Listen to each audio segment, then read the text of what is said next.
Hi everyone, this is Beulah with Beulah's Creations and Scrap and Gigi here on YouTube. I just thought I would share this little interesting thing that I didn't come up with it, but I found it.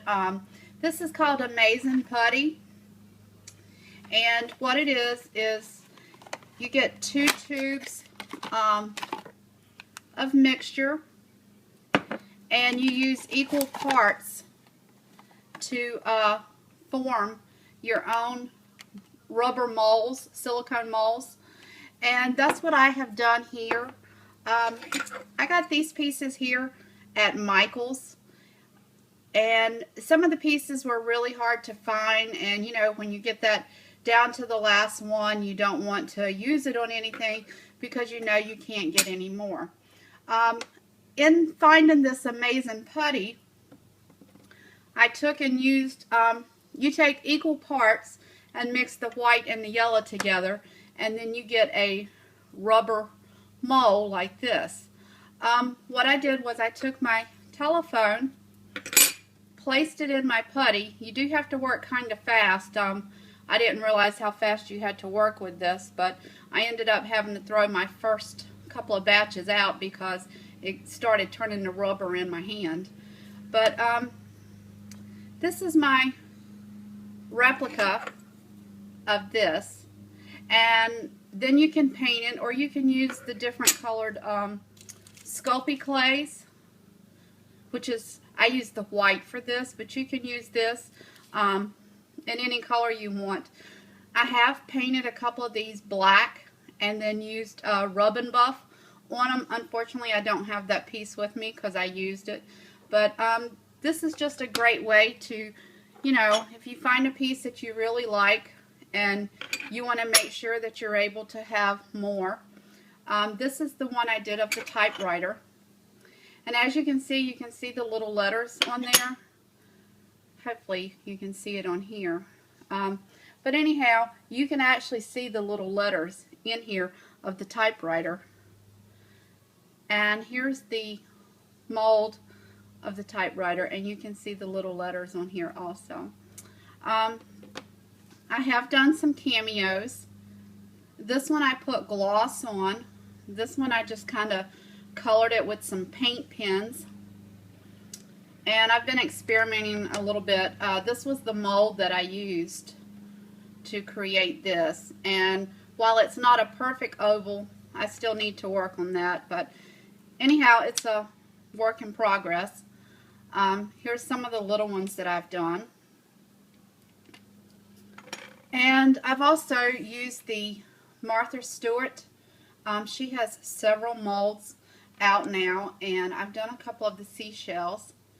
I just painted them with paint pens. You could use acrylic paint. I tried the Copics on one. This is one that I used the Copics on. I like the look because it kind of shows the color of the clay underneath it, but I think you could probably use your Copics and just kind of accent. Maybe if you're using like a light color, then come back with a darker color to fill in a few places. But these are some of the Martha Stewart molds, and I do like those. These 2 pieces come from this mold here. And this clay actually has a little sparkle to it. I don't know if you can actually see that, but it's got a little glimmer to it. And then this one I used a gloss over it, which you can pick the gloss up at Michael's and AC Moore. I'm not that familiar with the clay products. However, I did try to use my toaster oven, and after about 3 minutes in the toaster oven, this is what happened. So I would not recommend using your toaster oven. There might be other people out there that would. However, I just put mine in the oven. I believe it's 275 for about 15 minutes, and they've turned out fine. I won't be using that again. I also found Wilton makes these fondant molds, and while I'm not a huge fan of fondant, I thought they would be real pretty for some of the, like I did the bird, and that's this little bird here. I did him, and I did a couple of the leaves. And Wilton does make other fondant molds. That's up to you if you want to use those. I guess just don't use them for fondant after you've put the clay in them. But these are a couple of the Martha Stewart molds. They usually come in like a set of 4. As a matter of fact, this is the butterfly from this mold. And then they have the swirls.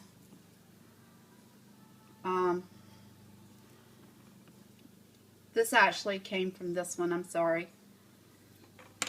And they have another butterfly. And this is one of my favorites. It's a little frame. But this is just something that I have found to kind of incorporate and duplicate some of my favorite pieces that, you know, when you get down to that very last one, you don't want to get rid of it. This way you can make them out of clay, make several at a time, paint them, or use different colored Sculpey clays and have them on hand when you need them. And then once they're made, you have this rubber mold that will last quite a long time, and just a way to duplicate some of your favorite pieces. Well, thank you for stopping by Beulah's Creations and Scrap and Gigi on YouTube. Have a nice weekend.